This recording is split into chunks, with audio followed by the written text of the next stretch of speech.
Hi, friends. Before our prelude this week, I would like to introduce to you yet another new staff member here at First UU. Introducing our new janitor, Joshua, who's here to say a few words about himself. Hi everyone, my name is Joshua. I'm the new janitor here at First Unitarian. I'm excited to be working here, and I look forward to meeting you all when we get back in person.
Good morning. Buenos dias. Our opening words today are by the Reverend Sherry Woodbury. Out of the din of the city, away from the noise of the crowds, we come to rest in this moment, in this place, set apart from the never-ending to-do lists, embracing the seventh day, a day of rest. We come to the warmth and stillness of this sacred hour. Remember, you have chosen to be here. Something in your life led you to arrive here now. Whatever tasks and cares await you, now, for this brief time, simply rest.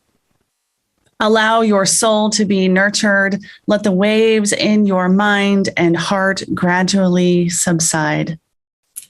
As you come home to yourself, holy and whole. Come, let us worship together.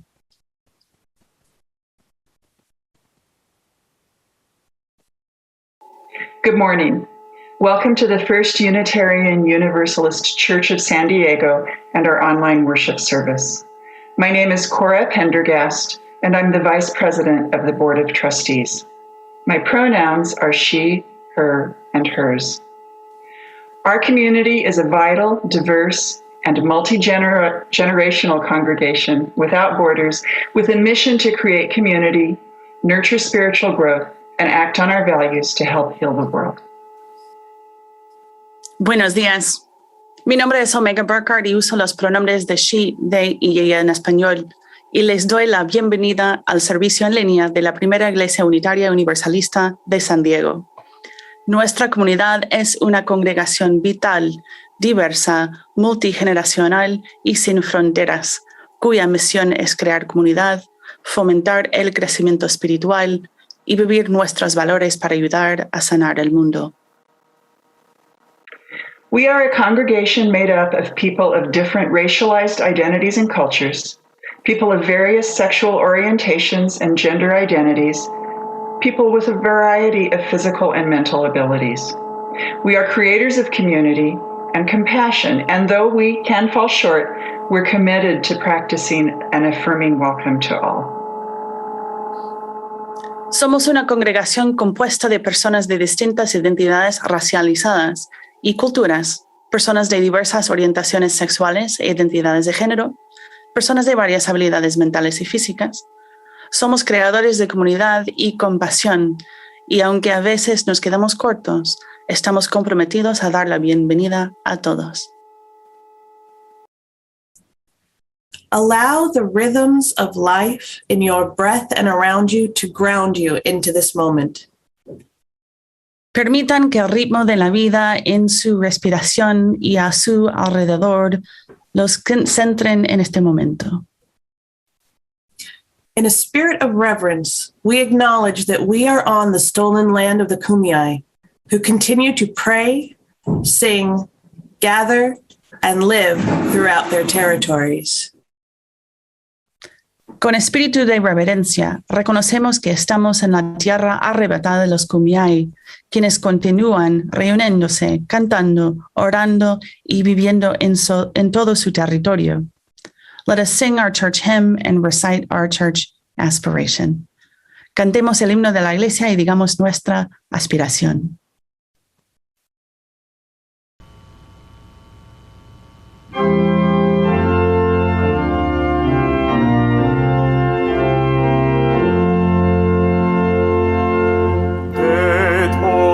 Bajo el gran sol, esperanza, fe, amor, verdad y belleza cantando de cada tierra, cada voz.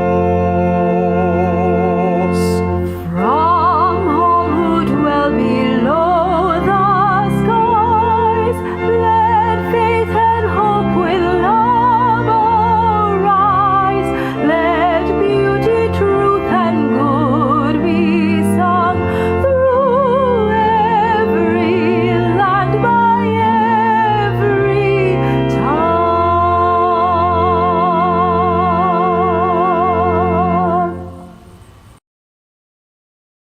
It is our tradition to light our chalice as we say our aspiration. If you have a candle nearby, I invite you to light it now or to simply type in the chat if you are watching on YouTube or Facebook. The chalice is lit, followed by the name of your city or street. Es nuestra tradición de encender el cáliz al decir nuestras aspiraciones. Si tienen una vela cerca, los invito a que la encienda ahora o que simplemente escriban en el chat en YouTube o Facebook. El cáliz está encendido seguido del nombre de su calle o ciudad. May love be the spirit of this church. May the quest for truth be its sacrament and service be its prayer. To dwell together in peace, to seek knowledge in freedom, and to help one another in fellowship. This is our aspiration. Que el amor sea la doctrina de esta iglesia y la búsqueda de la verdad su sacramento y el servicio su oración. Vivir juntos en paz, buscar la verdad con libertad y ayudarnos mutuamente en comunidad. A eso aspiramos.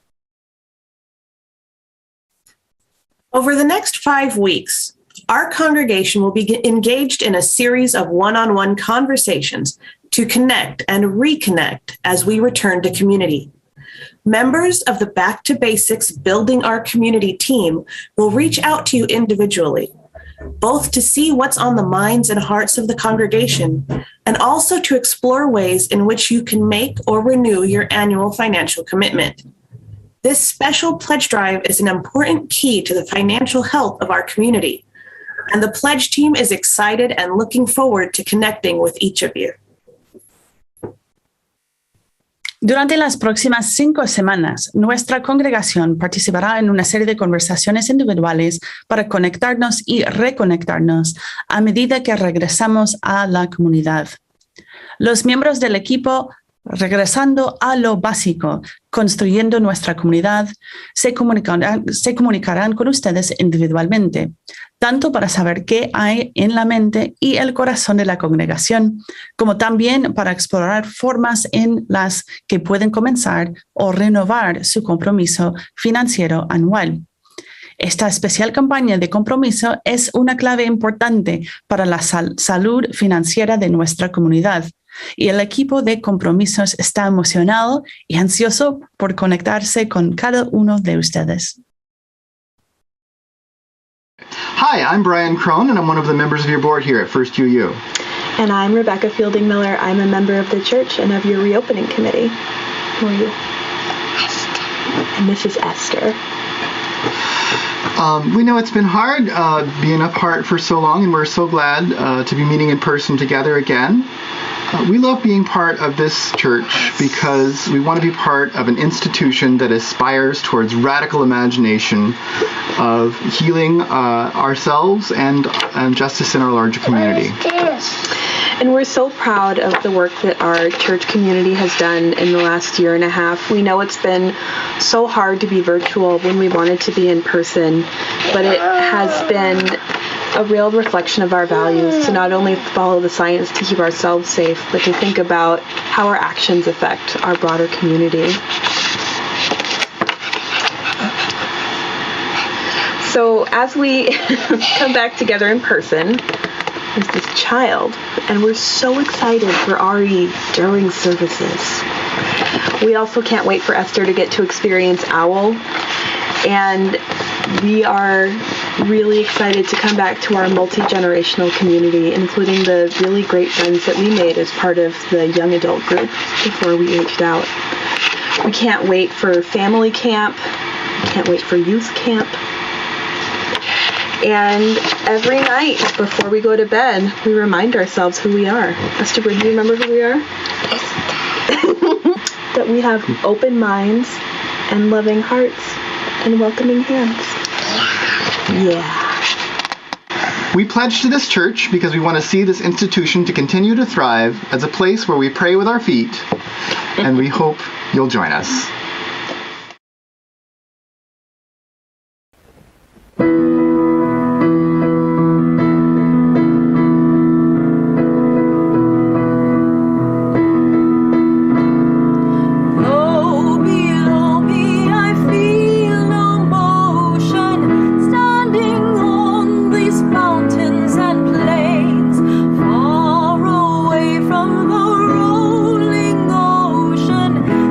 My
friends? Did you ever try to swim in the water when the waves were pushing against you? It can be difficult to get where you want to go when the water is pushing you in a different direction. Sometimes life can be like that. We might have things that we want to do or goals that we want to accomplish, but life seems to have other plans for us, and it can be hard to navigate through life's challenges to get to where we want to be. Our story today is about a fish named Swimmy who faces some similar challenges. When life gets scary, Swimmy finds some new ways to navigate through the challenges and get where he wants to be. Swimmy by Leo Leone. A happy school of little fish lived in a corner of the sea somewhere. They were all red. Only one of them was as black as a mussel shell. He swam faster than his siblings. His name was Swimmy. One bad day, a tuna fish, swift, fierce, and very hungry, came darting through the waves. In one gulp, he swallowed all the little red fish. Only Swimmy escaped. He swam away in the deep, wet world. He was scared, lonely, and very sad. But the sea was full of wonderful creatures, and as he swam from marvel to marvel, Swimmy was happy again. He saw a Medusa made of rainbow jelly, a lobster who walked like a water-moving machine, strange fish pulled by an invisible thread, a forest of seaweed growing from sugar candy rocks, an eel whose tail was almost too far away to remember, and sea anemones who looked like pink palm trees waving in the wind.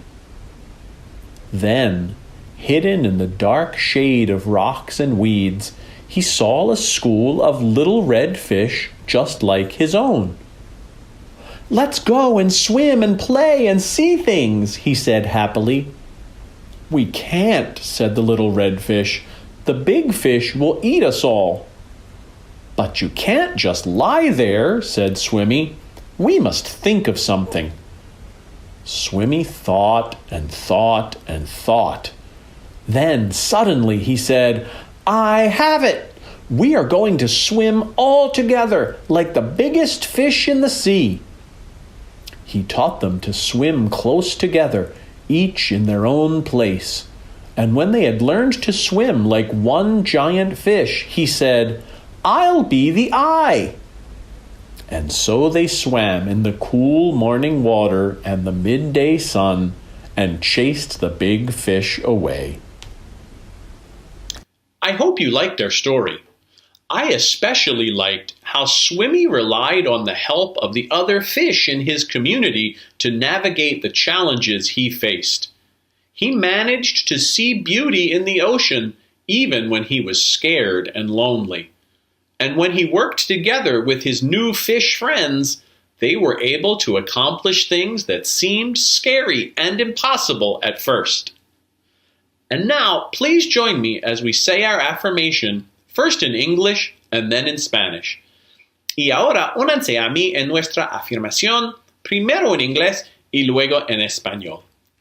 We are Unitarian Universalists, a people of open minds, loving hearts, and welcoming hands.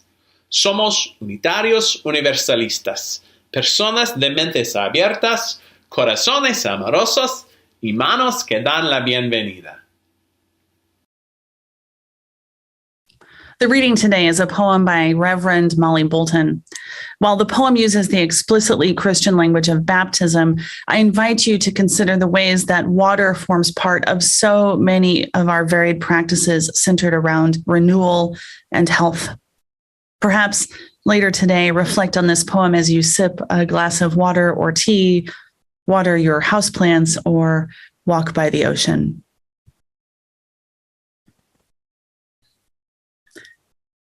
In a time where there is too much water and not enough water, tears sting our eyes and our cheeks flare hot with grief when we witness how greed sets the oceans aflame. Billows of smoke are our anger, crops toasting dry our heartbreak. Rush of rising water wiping away homes, our weeping. In our grief, here we are, blood in our veins, riverbeds of our bodies, air in our lungs, trees inhaling. We tip our cups of tea to our lips. We hear the sound of rain and can finally fall asleep. Some lucky days we might float in water with our faces to the sky, or take a hot shower smelling of soap. Can you see our sibling, the earth being, Jesus, waist deep in the river saying, yes, John, yes, this is why I came, to be immersed in what I am already made of, grief, anger, heartbreakingly beautiful joy. The gift is being blessed by another with what's on hand. The gift is the sheer ability to receive the blessing in the first place. So today at the water's edge, today with cupped hands, today with a light touch to your forehead, dipping your fingers into a bowl, watching the ripples spread out. Remember that the water brimming in your cells to life is the same water that has been on this planet since conception, cycling into ancient newness. Tomato on a vine, body of a beetle, lapping of a lake, life pulsing in our hearts. Beloved interdependence. Remember your baptism. You are being made new over and over again. Remember, even in your grief, you are held in the still living waters of creation, determined with hearts on fire to bless them back.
If you would like to share a joy, a concern, or to connect one-on-one with a trained lay minister, you can call the pastoral cell line and a lay minister will call you and listen and be present with you.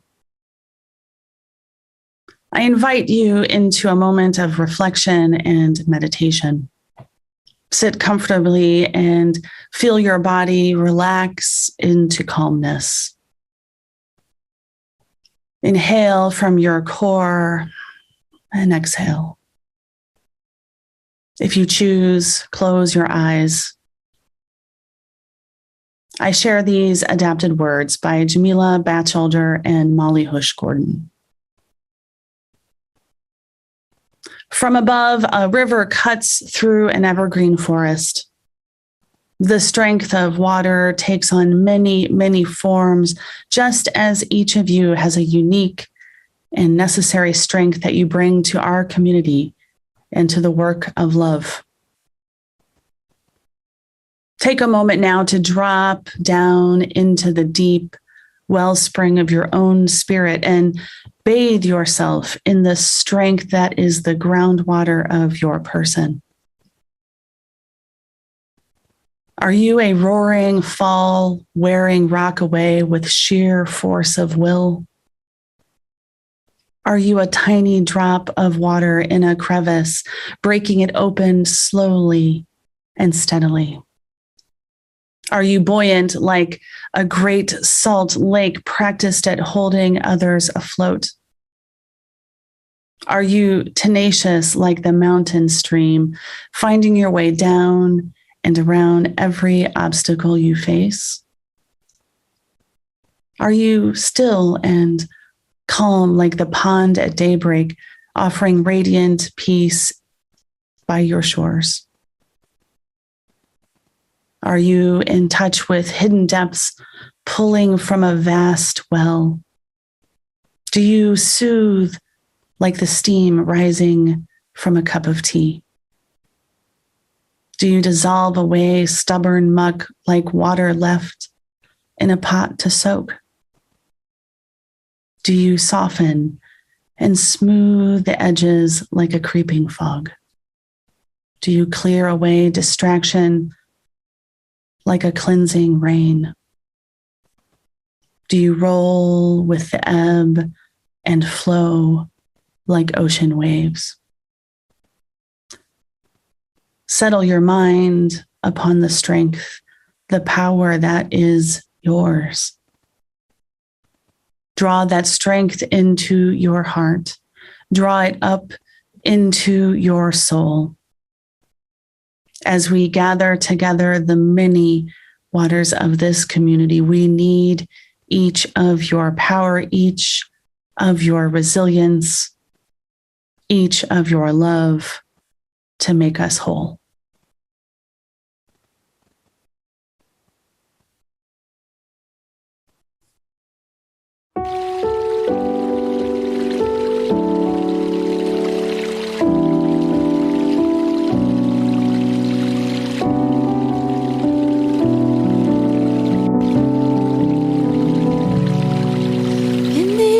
Shifting water of the river of this life, I was swimming, seeking comfort. I was wrestling waves to find a boulder I could cling to, a stone to hold me fast, where I might let the fretful waters of this river around me.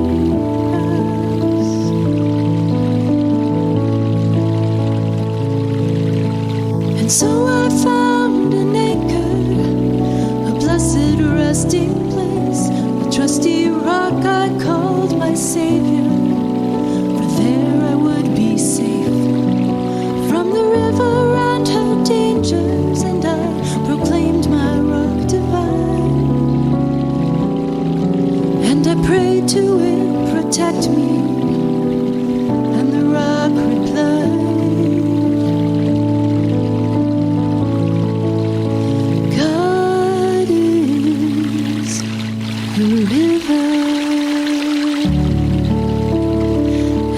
just a stone. God is a wild, raging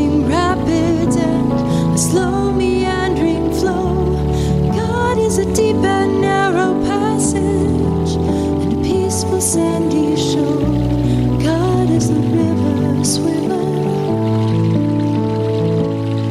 So let go.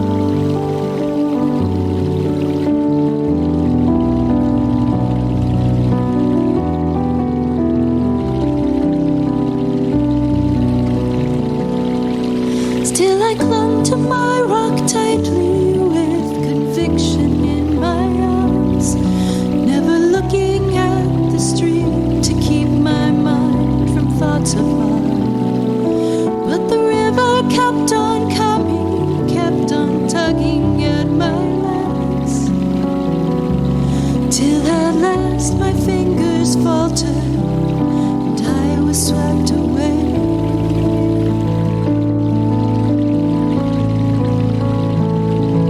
So I'm going with the flow now, these relentless twists and bends, acclimating to the motion and a sense of being led.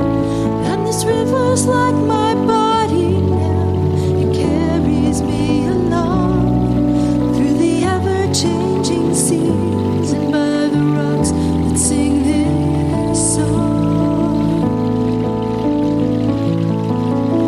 God is the river, and not just a stone. God is the wild, raging rapids and the slow, meandering flow. God is a deep and narrow passage and a peaceful, sandy shore. God is the river swimmer, so let go. God is the river swimmer.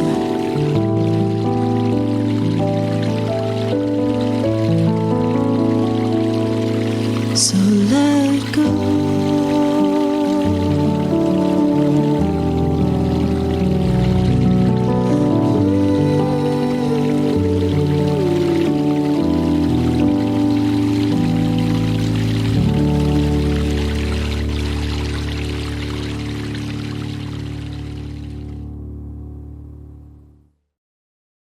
The swells of the waves lifted my small child-sized body in the undulating rhythm of the sea. I floated, feet not touching the ground, feeling the rise and fall of the ocean in the core of my body, feeling the salt on my face and lips, feeling the strong midday rays touch the sun-bleached hair on the top of my wet head. This moment in time is captured in my memories like a full sensory movie. I can feel the swell of the water in my core, and I can imagine the quality of yellow sunlight as if it were tinged with sun heat or maybe just nostalgia. My mom was close. We floated together, resting after a lesson in the crawl stroke. My dad, a surfer at the time, was down a little ways, scouting the far end of the cove of Puerto Escondido for larger waves. As I rose and fell with the waves, the sandy beach and the palapas of the town's restaurants and hotels came into and went out of view. I was probably 5 or 6. This memory has been very present for me recently as I adapt to the coastal air once again. As you may know, I arrived in San Diego to join this ministry team of this congregation only a few short weeks ago. I have noticed while acquainting myself with the city that the rise and fall of the waves is mimicked by the rise and fall of these canyons and ridges. From the perch of this very meeting house, we can see down in the valley as well as across to other cresting ridgelines. I learned quickly that when looking at the map of the city in my early navigation between my Airbnb to get to the Hillcrest campus, that when the lines on the 2-dimensional map get squiggly, that I would be going up and down. All of these dimensions, up and down, movements side to side through linear space, memory and teachings of our elders and caregivers, All of these dimensions help us navigate not only through space, but through situations in our lives. Mark Peterson writes in an article for the New York Times that, quote, "The discovery that human orientation takes place in memory's seat has raised the tantalizing prospect of a link between the two." He goes on to say, "What seems clear is that our ability to navigate is inextricably tied to not just our ability to remember the past, but also to learning, decision-making, imagining, and planning for the future. Being lost, assuming, of course, that you are eventually found, has one obvious benefit: the chance to learn about the wider world and reframe your perspective." I'd like to repeat that last line. Being lost has one obvious benefit: the chance to learn about our wider world and reframe our perspective. Navigating the new or uncertain, it seems to me, really is a function of multiple dimensions. First, quite literally, it is how we move through space in a linear fashion, side to side or forward and backward, if you will, point A to point B on a map. Metaphorically, this relates to our awareness of context and what is happening around us. It is Swimmy from our story this morning, reorienting himself in space to be safer, finding a new home after losing the companionship of his first school. If the first dimension by which we navigate is side to side, then perhaps the second is orienting ourselves on a different axis, up and down. The swell of the wave that corresponds to its trough, the swell and the not so swell, the emotional states that correspond to elation and, quite literally, depression and everything in between. Abundance and scarcity, which harkens back to this morning's reading by Reverend Bolton, times of too much water and not enough water. Navigation also suggests movements through time. While we may have great debates on the perception of time itself, we can generally agree that, for the most part, our lives unfold in linear time. But our place in time isn't solely determined by a linear unfolding of events, but how incalculable individual moments in our lives and the lives of others have impacted this moment. How the teachings of the ancestors, mine, yours, ancient, newer, biological, cultural, and chosen, all contribute to how we navigate, how we move through this world. And of course, another dimension that relates directly to this, but is a lot harder to plot on a map or graph, is our connection to community. How do we cultivate nurturing and mutually beneficial relationships? Swimmy, our little fish friend from the story, redefines his role in relationship to his new community. He finds value and worth in navigating the ocean waters with his new school. In the context of our congregational and spiritual lives, how do we live into healthy relationships and navigate group and personal boundaries? How do we live into the expectations and teachings of our ancestors? And how do we decide to let go of what no longer serves us? Let us take a lesson in this integrated navigation from the Rimeto. That's Rimeto. The Rimeto are the wave pilots of the Marshall Islands, and they rely on ancestral teachings to navigate between the small islands and the atolls of Micronesia. By detecting subtle shifts in waves, movements of water nearly imperceptible to, and I quote here, modern equipment, Rimetos have been able to traverse the seas in outrigger canoes for thousands of years. The delicate swells of the open sea and colliding lines of current produce a choppy, intersecting swirl that guides the rimetto between communities. Corinth Joel, one of the last remaining traditionally trained rimettos, was taught by his grandfather to find these lines of intersecting wave patterns. Writer Peterson explains that Joel was trained to, quote, understand the mechanics of the waves he knew only by feel, especially one called the DILEP, D-I-L-E-P, or backbone, the foundation of wave piloting, which in rimetto lore ran between atolls like a road. Joel's grandfather had taught him to feel the DILEP at the Rongelap Reef. He would lie on his back in a canoe, blindfolded, while the old man dragged him around the coral, letting him experience how it changed the movement of the waves. The Smithsonian collection contains a grouping of 15 or so matang, M-A-T-T-A-N-G, or charts made of grass, coconut, or other natural materials that were used to help teach how the currents move between the islands. These three-dimensional maps weren't used for navigation per se, but rather to help communicate through storytelling to future rimettos how to sense with their bodies the changes in the swells of the surrounding ocean.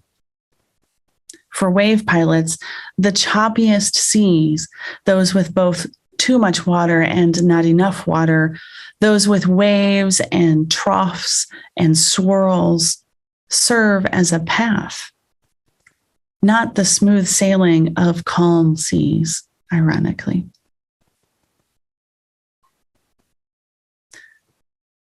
We may not be in an outrigger canoe this morning, dear ones, but we are certainly learning to navigate some choppy seas together. Many of us come together in community again, seeking support and love because of losses in our lives. This past 18 months or so has reminded us of the importance of community, as well as the fragility of so many things we have taken for granted. We may not be in a great ship, but we are here on this morning, October 3rd, navigating and piloting so many waves, ever-changing safety precautions without clearly distinguishing what the future holds for us, grieving and balancing expectations about ministerial and leadership changes, reevaluating what it means to be a community of 2 campuses, or 3 if you count online service. Celebration of being together with our community of years or decades, or perhaps the first time. Letting go of what no longer serves this community, appreciating the swells, and accepting the not so swells. Recommitting to our covenant. What can the rimetto teach us in this time? How do we navigate in all of the dimensions, sideways and up and down, through time and in community? What teachings have our ancestors shared, weavings of the calm and rough seas that we might intuit through our bones how to pilot these choppy waters?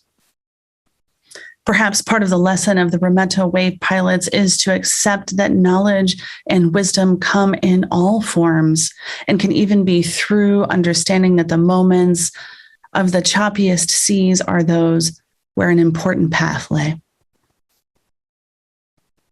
Hannah Knighton writes for the Smithsonian Magazine, Matang, those woven navigational maps, are thought to depict swell movements, wind patterns, and wave interactions that occur around a single atoll or island.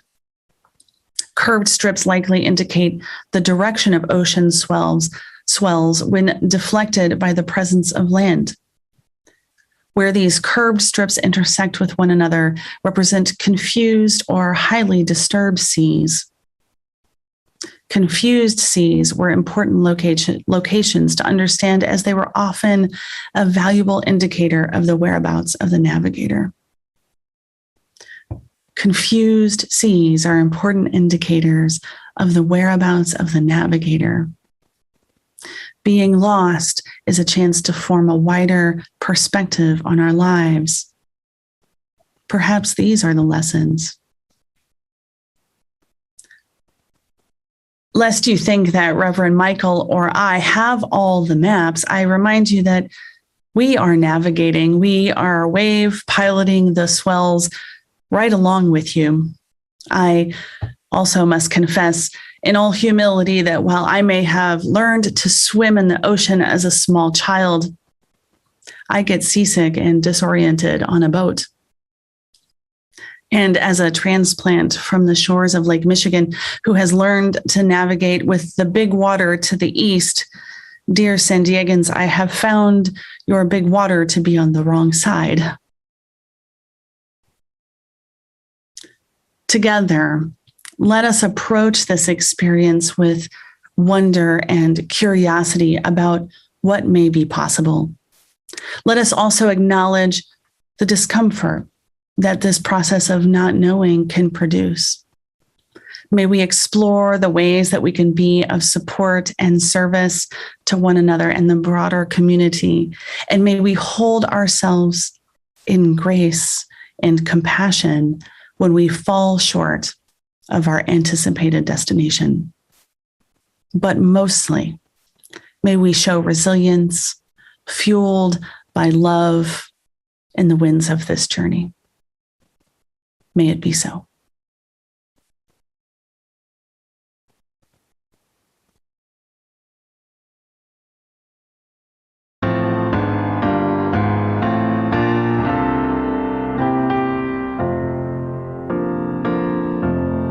Come go with me to that land. Come go with me to that land. Come go with me to that land where I'm born. Come go with me to that land. Come go with me to that land. Come go with me to that land where I'm bound. There'll be freedom in that land.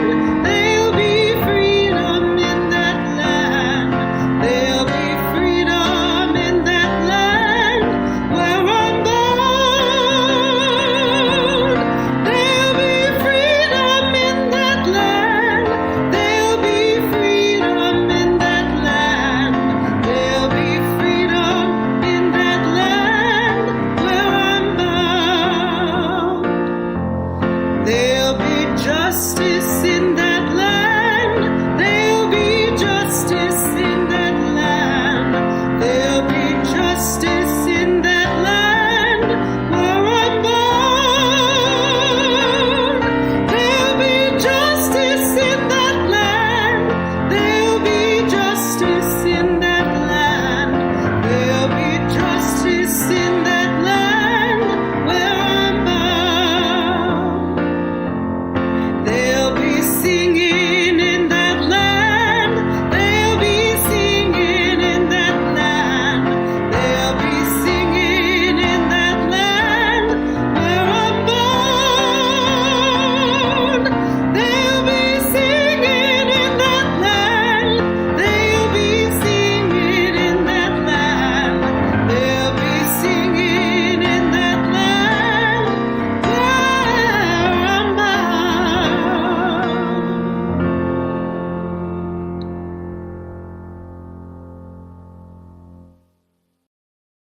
La ofrenda de generosidad de septiembre se destinará a Freedom for Immigrants. The September generosity offering will go to Freedom for Immigrants.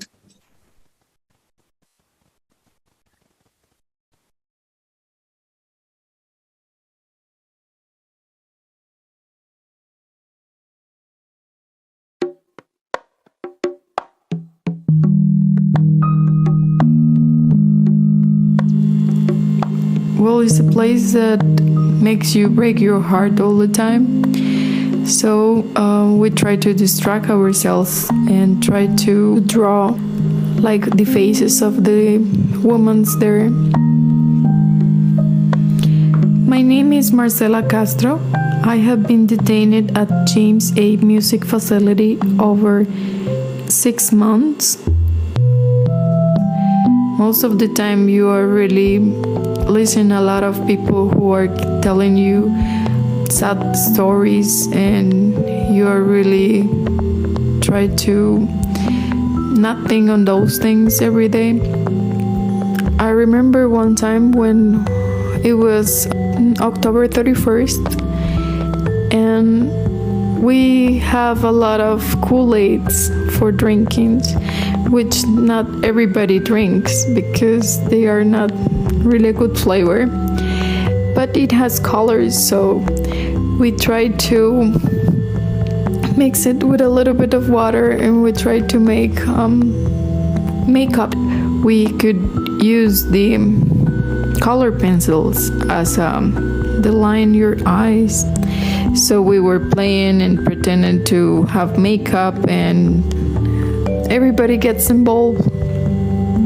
And we got too much fun that we didn't care what's going to be the risk of it. But the deputies, they got a fun day. Next day, they told us we wouldn't be able to have makeup in the detention at all. If the officer catch you with the items, they will put you in the hole.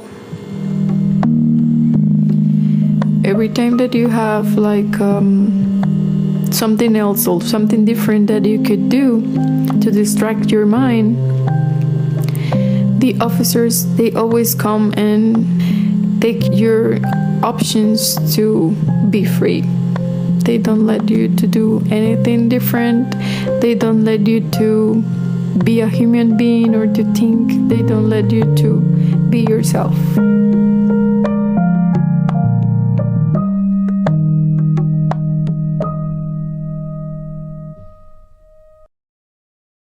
Por favor, den generosamente su tiempo y su dinero a este socio de nuestra comunidad. Puedes donar en el sitio web de nuestra iglesia, firstuusandiego.com/donations o con cheque. Por favor, indica ofrenda de generosidad. Please donate generously of your time and money to this partner in our community. You can donate on our church website, firstuusandiego.org/donations, or by check. Please designate generosity offering. Para entrar a la hora social a las 12:30, busquen el enlace en los comentarios o en el orden de servicio y usen la palabra clave 1003-2021. 1003-2021. Ahí los esperamos. To access our social hour at 12:30, find the link in the comments or the order of service, and make sure you use the password 10032021. 10032021. We hope to see you there.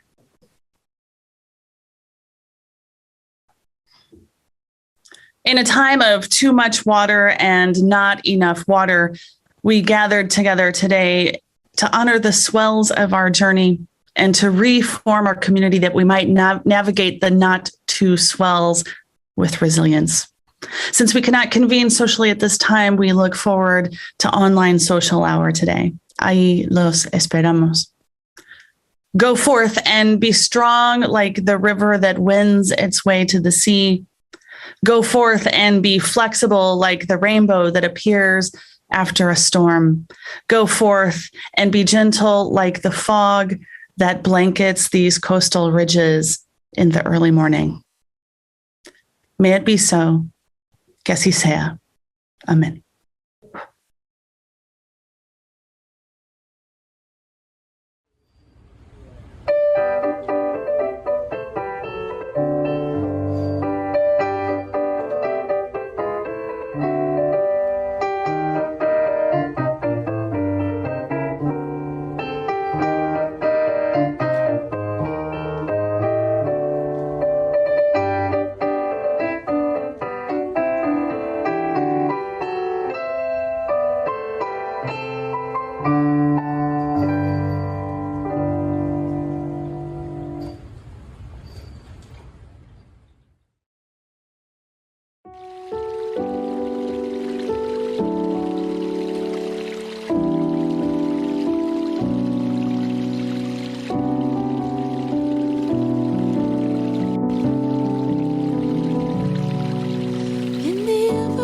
drifting water of the river of this life.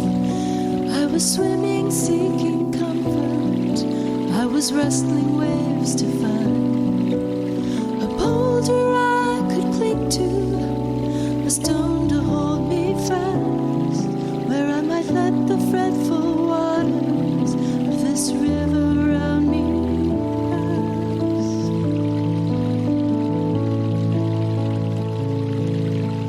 And so I found an anchor, a blessed resting place, a trusty rock I called my Savior, for there I would be safe from the river and her dangers, and I proclaimed my rock divine, and I prayed to it, protect me, and the rock replied, God is the river, and not just a stone.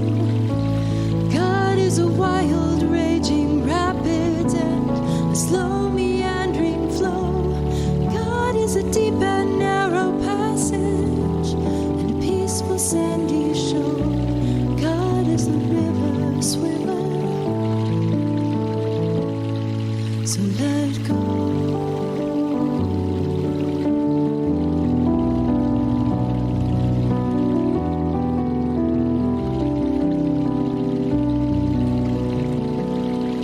Still I clung to my rock tightly with conviction in my eyes, never looking at the stream to keep my mind from thoughts of harm. But the river kept on coming, kept on tugging at my legs, till at last my fingers faltered and I was swept away.